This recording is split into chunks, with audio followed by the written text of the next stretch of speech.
Class شروع کرتے ہیں۔ بسم اللہ الرحمن الرحیم۔ آج سورۃ النمل نحل ہے، شروع کرنا ہے۔ سورۃ الحجر کا مطالعہ ختم ہو گیا۔ سورۃ النحل۔ اعوذ باللہ من الشیطان الرجیم، بسم اللہ الرحمن الرحیم۔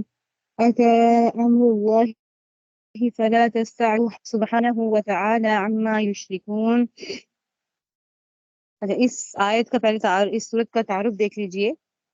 اس صورت میں بھی اللہ تعالیٰ، اس جو صورت میں ہے وہ بنیادی جو موضوع ہوگا وہ اللہ تعالیٰ کی ان نعمتوں کا بیان ہے، اور مفصل طور پر بیان کیا گیا ہے جو اللہ تعالیٰ نے اس کائنات میں انسان کے فائدے کے لیے پیدا کی ہیں۔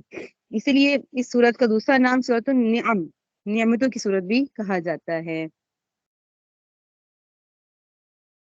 عرب کے جو مشرکین تھے وہ یہ تو مانتے تھے، اکثر مشرکین یہی مانتے تھے کہ بیشتر جو جتنی بھی نعمتیں ہیں وہ اللہ تعالیٰ نے ہی پیدا کی ہیں۔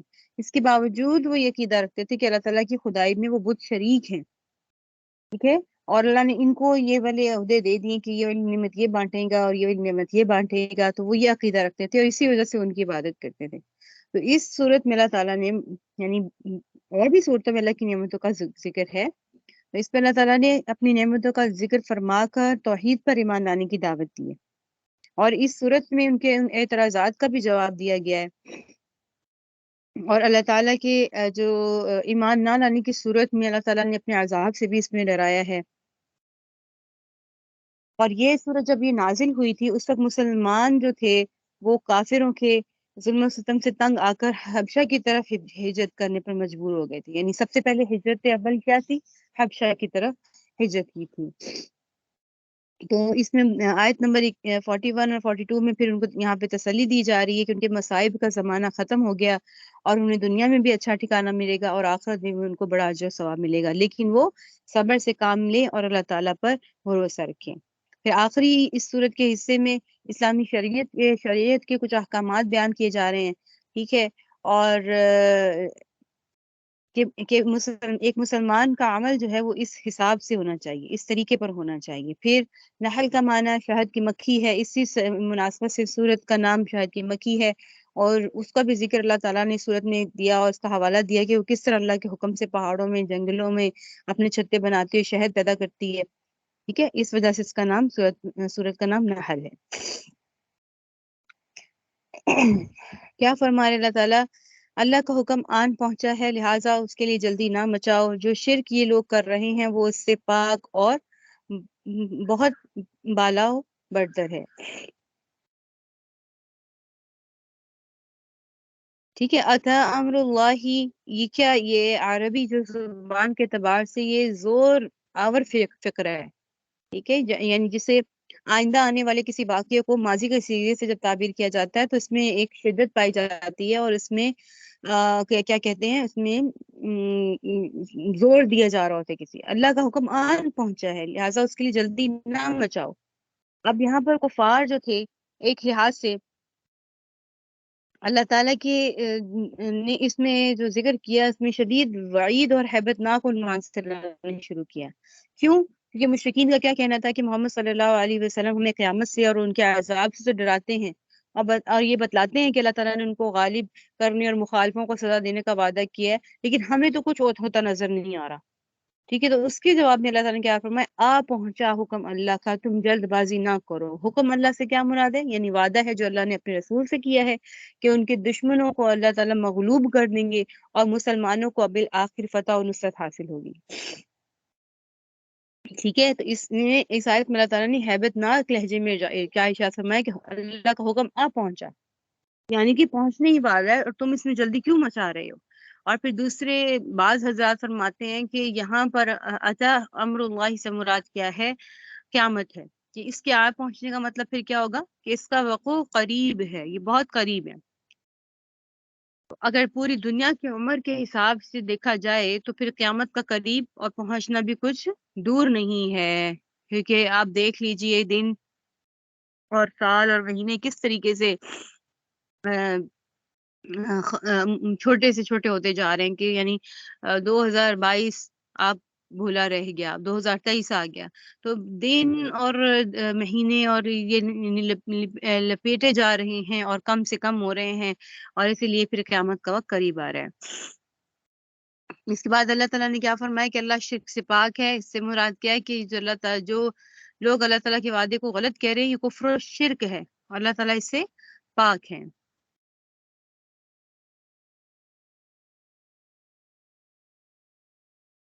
ينزل الملائكة بالروح من أمره على من يشاء من عباده أن أنذروا أنه لا إله إلا أنا فاتقون، اور اپنے حکم سے فرشتوں کو اپنے بندوں میں سے جس پر چاہتا ہے اس اس زندگی بخشنے والے وہی کے ساتھ اتارتا ہے کہ لوگوں کو آگاہ کر دو کہ میرے سوا کوئی معبود نہیں ہے، لہٰذا تم مجھ سے ڈرو، کسی اور سے نہیں۔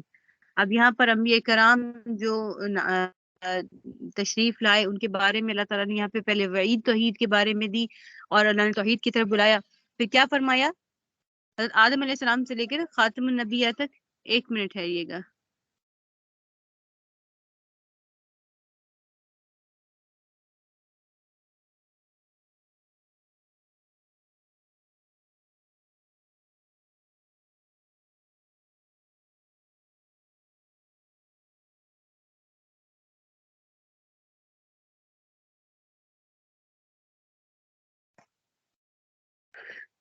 ہاں جی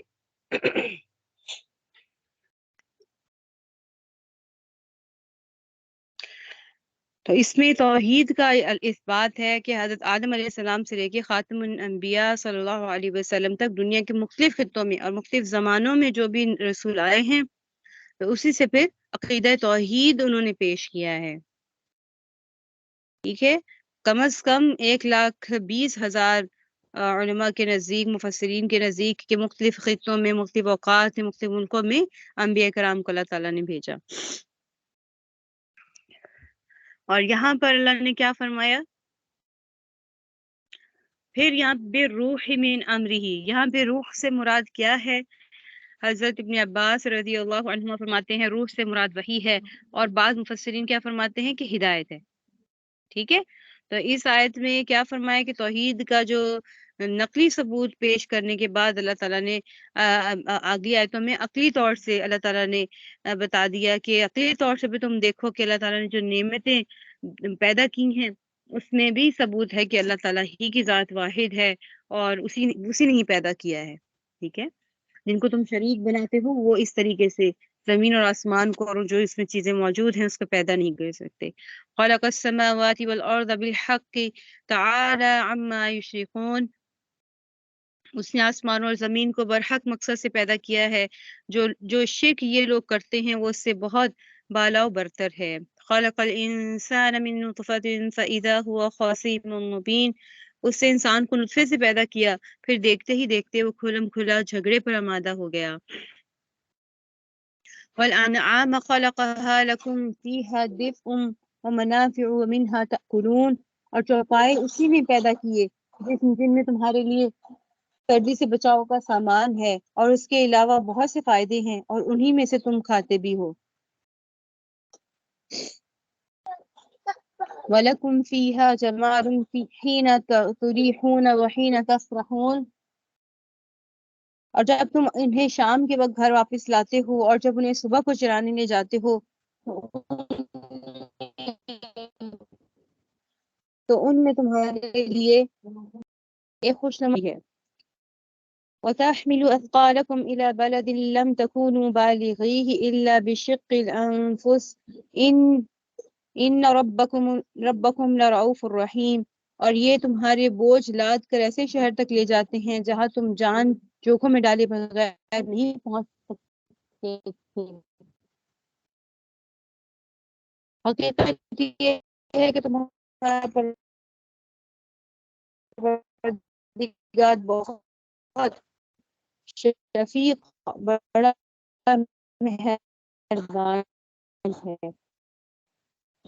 والخيل والبغال والحمير لتركبوها وزينة ويخلق ما لا تعلمون، اون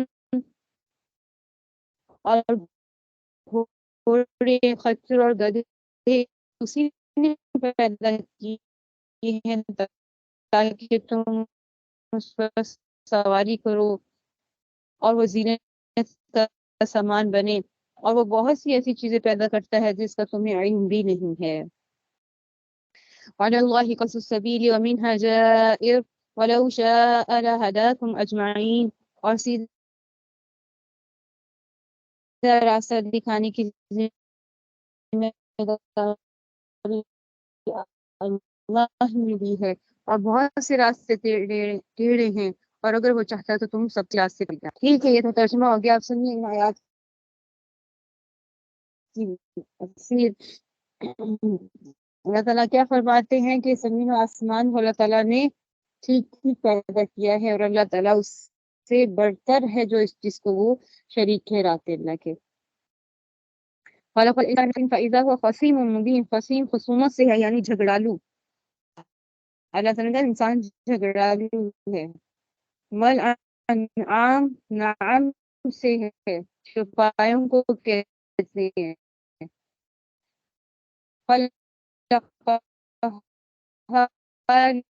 لکم فیہا دفء، جو چوپائے صبح کے وقت چراگاہ کی طرف جائیں اس کو سراح کہتے ہیں، اور شام کو ایک منٹ دیجیے ذرا۔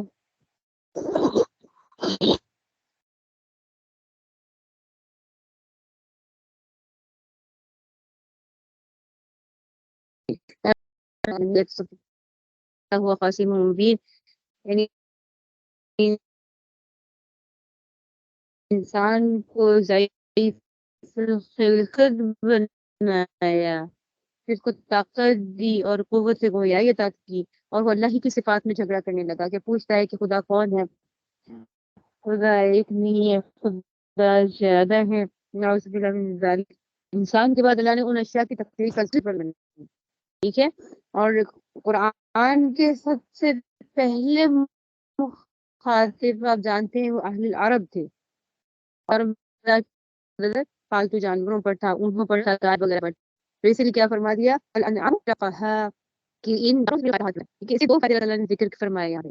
ایک لکم فیہا دفء، یعنی کہ ان سے انسان اپنے کپڑے اور ان کی کھال سے اپنی جو ہے وہ پوستین، اپنی جیکٹ اور اپنا جرسی وغیرہ کے جس کام ہے گرم کپڑے بنائے جاتے ہیں، اور ٹوپیاں وغیرہ تیار کی جاتی ہے تاکہ گرم اپنے آپ کو کرے، ٹھنڈے موسم میں اپنے آپ کو ان سے گرمائی حاصل کرے۔ دوسرا فائدہ کیا بتایا، منہا تأکلون، یعنی انسان جانوروں کو ذبح کر کے اپنی خوراک کے لیے بھی استعمال کرتا ہے، اور پھر اس کے دودھ سے بھی فائدہ اٹھاتا ہے، مکھن، دودھ سے مکھن، دہی،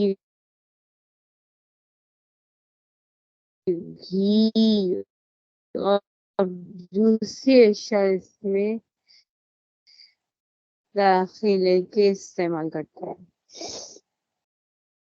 اپنی بات کی فوائد کے لیے کیا فرمایا، غور کیجیے، منافع، اور بے شمار فائدے حاصل کیے انسان نے، یعنی انسان نے جانوروں کے گوشت سے گوشت کو حاصل کیا، چمڑا، ہڈی، بالوں سے جو بھی فائدے حاصل کیے، ٹھیک ہے، اور یہ نہیں فرما دیا کہ اس میں انسان گوشت حاصل کرتا ہے، چمڑا حاصل کرتا ہے، ہڈی، اور اس کو استعمال کے اللہ نے اس میں اجمال رکھا کہ آنے والے وقت تک، قیامت تک، اس میں نئی سے نئی چیزیں ایجاد ہو سکتی ہیں کہ جانور کی ان چیزوں کو استعمال کر کے انسان کیا کیا چیزیں بنا، قیامت تک آنے والے جو ہے پھر یہاں پر ہماری رونق کا ذریعہ ہے، کیوں یہ بھی ہوتا ہے کہ انسان پاس مال ہے، دولت ہے، اور وہ اس کے لیے رونق کا باعث ہو، جمال کا باعث ہو، ٹھیک ہے، جب انسان اس پر اترائے نہیں، یہاں سے آسمان پر ہوتے تھے وہ سب نہیں بڑا، اب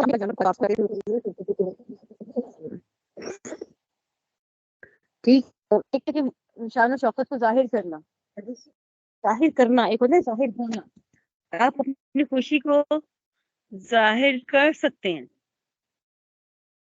ٹھیک ہے, چلیے اس بات کو بھی کرتے ہیں. بے اذان ہو رہی ہے.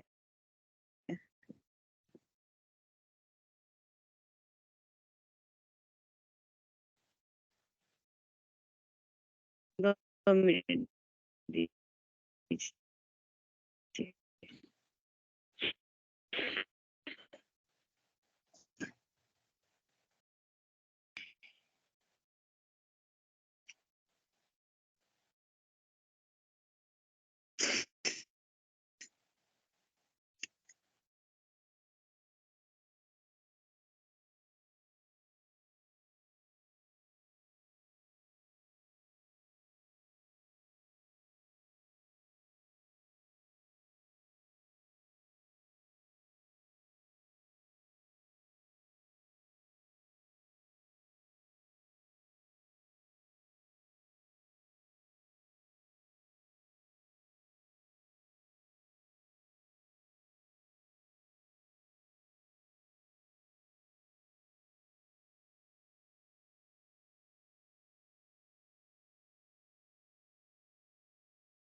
السلام علیکم ورحمۃ اللہ وبرکاتہ.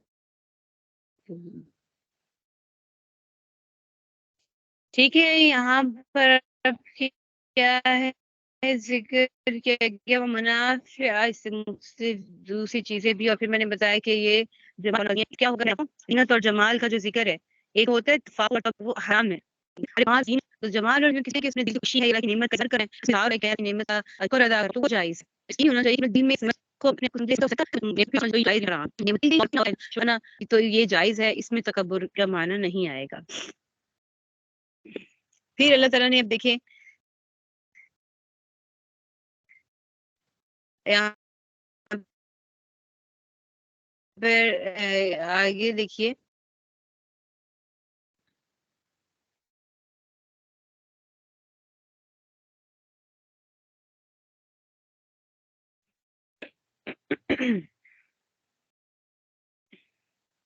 اللہ نے ایک اور فائدہ بتا دیا کہ یہ جانور تمہاری بوجھ اٹھا کر دراز تک کے علاقوں میں پہنچ جاتے ہیں جہاں تمہارے سامان کی رسائی بھی نہیں ہوتی. وہاں آج انسان نے مختلف قسم کی بڑی سے بڑی جو سواریاں ہیں وہ پہنچ نہیں سکتی ہیں, سامان نہیں پہنچا سکتی, تو وہاں پر بھی انہیں جانوروں سے ہی ان سے خدمت حاصل کی جاتی ہے. جیسے پہاڑوں کی چوٹیوں پر اونچے اونچے چڑھنا, وہاں پر کیا ہوتا ہے کہ ان جانوروں سے ہی مدد لی جاتی ہے. انعام یعنی اونٹ اور بیل وغیرہ کی بار برداری کا ذکر اس میں آیا کہ چوپائے جانوروں کا بھی اس سے معلوم ہوا کہ ان کی تخلیق سواری اور بار برداری کے لیے ہے. ٹھیک ہے, تو اس کے دودھ اور یا گوشت سے انسان کا فائدہ اس میں متعلق نہیں ہے کہ وہ ان سے اٹھائے. ٹھیک ہے, تو یہاں پر انعام کہ ان سے زیادہ تر وہ کیا فائدہ اٹھائے گا کہ وہ سواری کا اور سامان اٹھانے کا سے فائدہ اٹھائے گا. والخیل والبغال والحمیر لترکبوها وزینۃ, تم سوار ہو سکو, اس کو بھی ان پہ سوار ہونا اور ان پر اپنا سامان لادنا، یہ بھی اس میں ذکر آ گیا، ضمناً ذکر آ گیا. اور اس کو اس لیے بھی پیدا کیے تمہارے لیے زینت نہیں ہے، سوری یہ تمہارے لیے وزینہ یعنی تمہارے لیے زینت بنے. زینت سے مراد وہی جو بتایا کہ شان و شوکت ہے، کہ انسان جب مالک ہوتا ہے اتنے جانوروں کا، تو پھر اس مالک کو اللہ تعالیٰ نے یہ دی ہے شان و شوکت کہ وہ اس پہ فخر کرے لیکن تکبر نہ کرے. یہ اس کو دنیا میں جو حاصل ہوئی ہے، خاص طور پہ اہل عرب کے پاس یہی مال ہوتا تھا، اس وجہ سے ان کو اسی لحاظ سے ذکر کیا گیا ہے. آخر میں جو ان 3 سواریوں کا ذکر کیا گیا، گھوڑے، خچر، گدے، تو اس میں دوسری چیزوں کے بارے میں آپ غور کریں. وہ یخلق ما لا تعلمون، یعنی اللہ تعالیٰ پیدا کرے گا وہ چیزیں جس کو تم نہیں جانتے. اب پہلی چیزوں کے لیے خلقہ کا لفظ استعمال کیا، ٹھیک ہے، لفظ ماضی کا، کہ تمام چیزوں کی تخلیق خلقہ استعمال فرمایا. اور پھر دوسری چیزوں کے جو مستقبل میں آنے والی ہوں گی یخلقوک سے ارشاد فرمایا کہ جو دوسری چیزیں ہیں سواریوں کے لیے اگلے زمانے میں سواریاں وہ بھی پیدا ہوں گی. تو دیکھ لیجئے قرآن میں قبل از وقت بتا دیا گیا کہ یہ جو سواریاں ہیں، ریل گاڑی ہے، ہوائی جہاز ہے اور اس طریقے کی چیزیں ہیں، یہ آئندہ زمانے میں ایجاد ہوں گی. اور اس کا مقصد یہی ہے کہ اس سے فائدہ حاصل کیا جائے، سواری کا کام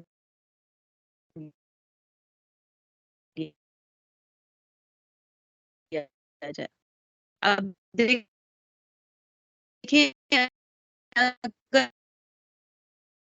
اگر یہاں پر یہ بتا نام ذکر کیے جاتے ہیں کہ آئندہ آنے والے اس آیت میں ذکر کیا جاتا ہے، اس انسان کی عقل میں یہ نہیں آتا کہ کیا چیزیں استعمال ہوں گے. مالا تعلمون، اور ان چیزوں کو بھی پیدا فرمائیں گے جن کو تم نہیں جانتے.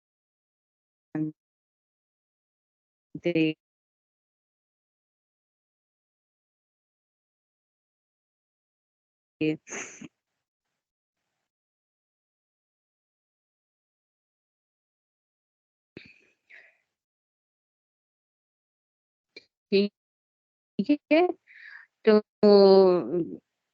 اس سے کیا ہوا، تو یہ اس کے لیے تصور کرنا بھی انسانوں کے لیے آسان نہیں تھا کیونکہ دنیا میں آ سکتی ہیں.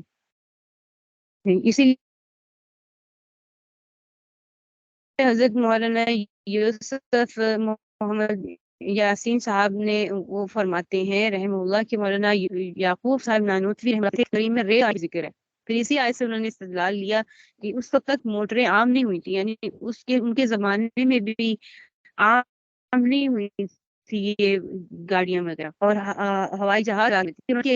دیکھو ریل، اس وقت ریل چلتی تھی، تو ریل پر اتفاق کیا کہ دیکھو ریل کا بھی ذکر ہے قرآن پاک میں.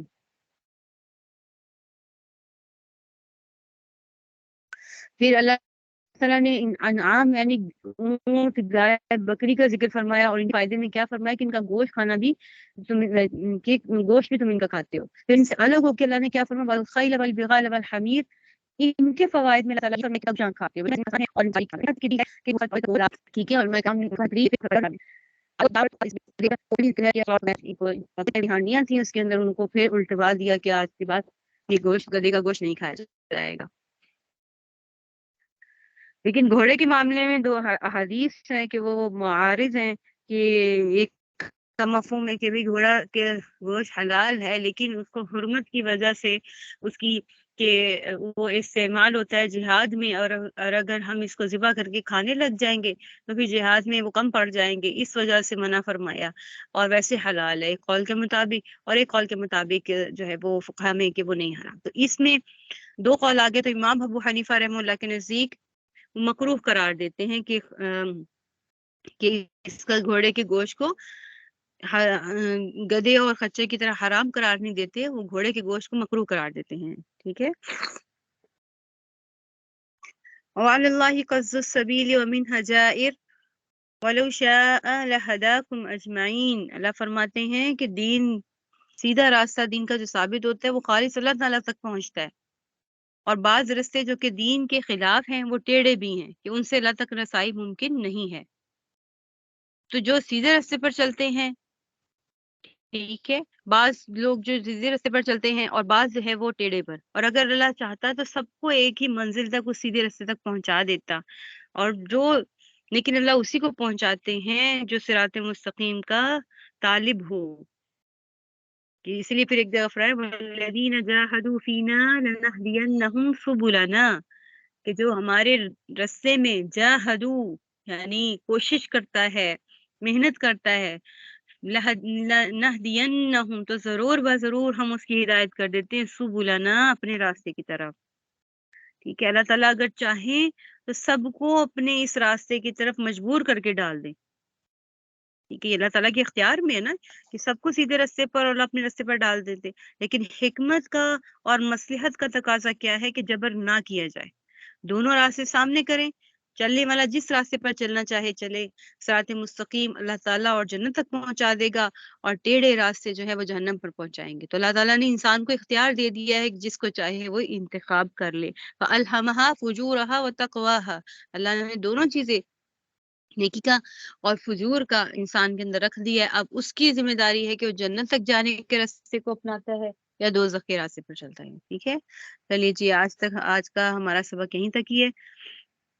ٹھیک ہے جی، جزاک اللہ خیر. کوئی سوال ہے تو پوچھ لیجیے، ابھی ہے ٹائم تھوڑا، 3-4 منٹ 5 منٹ ہے. جی نہیں ہے کوئی سوال؟ ٹھیک ہے، السلام ہم علیکم. السلام علیکم. جی جی مجھے آپ سے ایک السلام سوال علیکم پوچھنا ہے. السلام. 1 منٹ آپ ریکارڈنگ بند کر دیں پھر میں پوچھتی ہوں. جی جی ریکارڈنگ بند کر دیں. جی جی.